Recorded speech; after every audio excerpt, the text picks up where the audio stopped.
In recent years, a Hyde Park neighborhood, long defined by a paper mill near the Neponset River, has acquired new focal points, a shopping mall, and charter schools. But for many residents, there's a conflict between the schools and part of the mall, a Burger King restaurant that's under legal challenge despite approval by the Boston Licensing Board. Our guests are two leaders of the neighborhood opposition, the founder of the Afrimerican Culture Initiative, Marlon Solomon, and the president of the Belnel Family Neighborhood Association, Helena Tonge. Thank you both for being with Thank us. Thank you. Thank you. I want to start with Helena Tonge. Neighborhood groups, and not just yours, have been looking at developments at the mall for a number of years, and you've been very strongly opposed from an early point. Why is that? Our opposition, I would actually say, started in January 2020, and that was based on the notification of neighbors from my neighborhood association who made me aware that the speculated building that had been going up in the plaza is officially announced as it would be a Burger King based on the announcement of the City of Boston Licensing Board indicating that the BK operator would be going before the licensing board for the common particular license.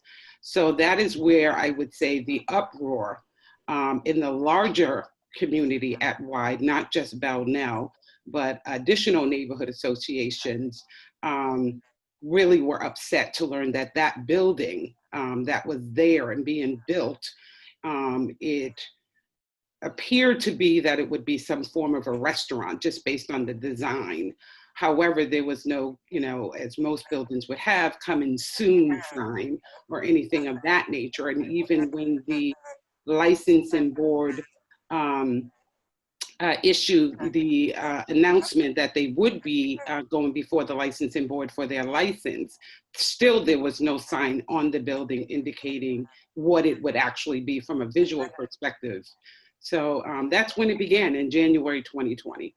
Well, I know there might be a communication problem involved in that, but what is it that you think is harmful about having a Burger King in this particular place? Well, I mean, it's no underlying secret that the targeting of fast food restaurants in neighborhoods that are predominantly of color, even noted and stated on the Boston Public Health Commission 2012 report, that these are the driving factors of chronic health diseases within our communities. And they had a 5-year goal to combat that crisis within our community, specifically targeted by fast food restaurants and convenience stores. Without that report being there, we still knew that this is a growing issue within the saturation of fast food restaurants in our neighborhood. And we hear the term food, but these fast food restaurants still contribute to what we define as a food desert, because they do not provide healthy eating alternatives for a healthy eating lifestyle within our community. Marlon Solomon, part of your perspective is you have a couple of children at one of these charter schools, which is, I think, located just on the other side of River Street. How do you feel about the Burger King? I also share the fact that, or the idea that it is very negative towards our kids. We at the school were not notified. The school really wasn't brought along. So we did not receive any real notification of this Burger King being there. For the parents of the school, there has been issues with trying to get the kids good, healthy eating choices. And I must commend the school and the staff of the school who have been doing their best to get the kids 3 solid meals, healthy meals in the school.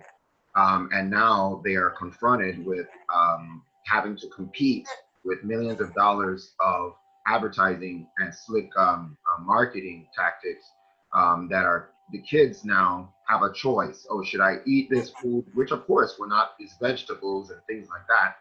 It's not going to be tasty. And they have the choice between that and, oh, let's wait after school and have Burger King.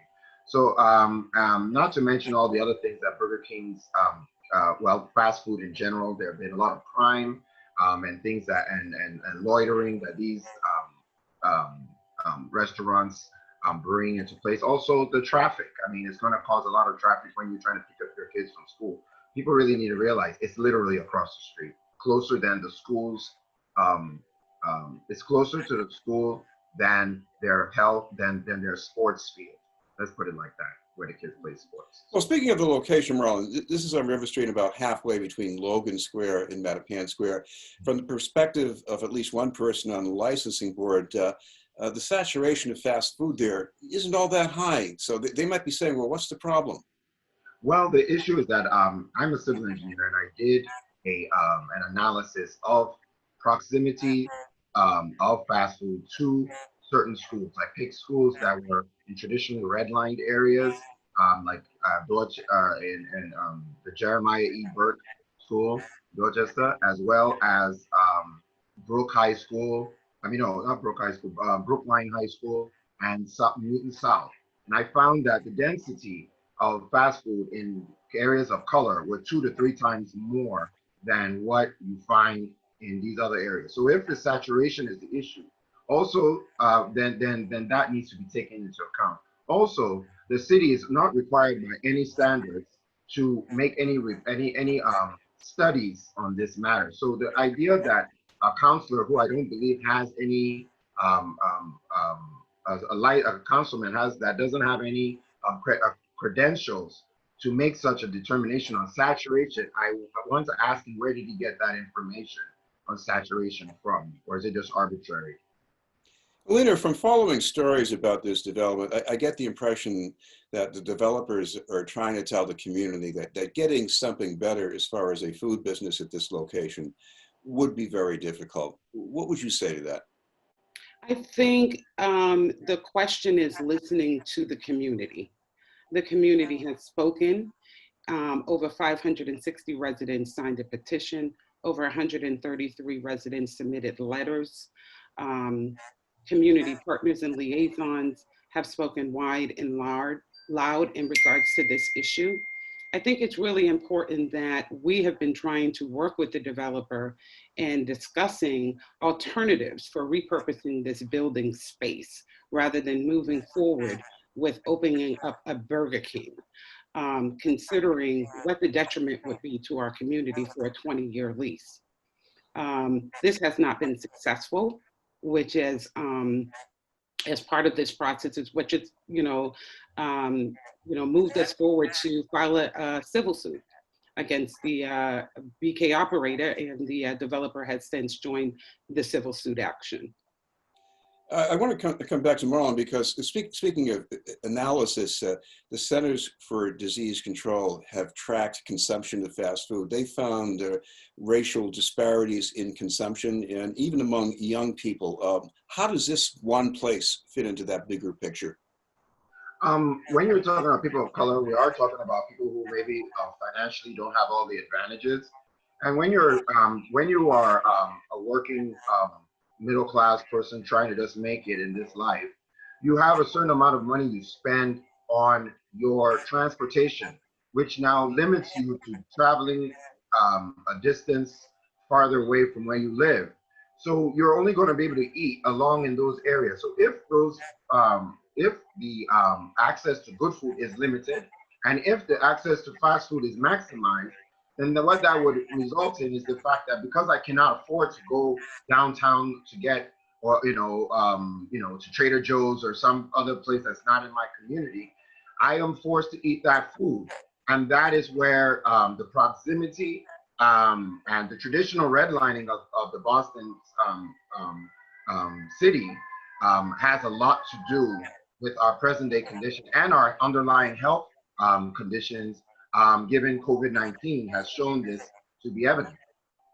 But later, what about filling the void here with something else? Because between people in the community, maybe some help from the nonprofit sector, maybe generating some new business that could provide more healthy food. Do you think that's a possibility? Absolutely, we absolutely do. As a matter of fact, at our February 6th community at large meeting with the developer who has not completed developing the plaza, one of the suggestions that was made was a community advisory board for the plaza, where there are more voices at the table across the Hyde Park district, and comprised of neighborhood associations within 2 miles of the plaza.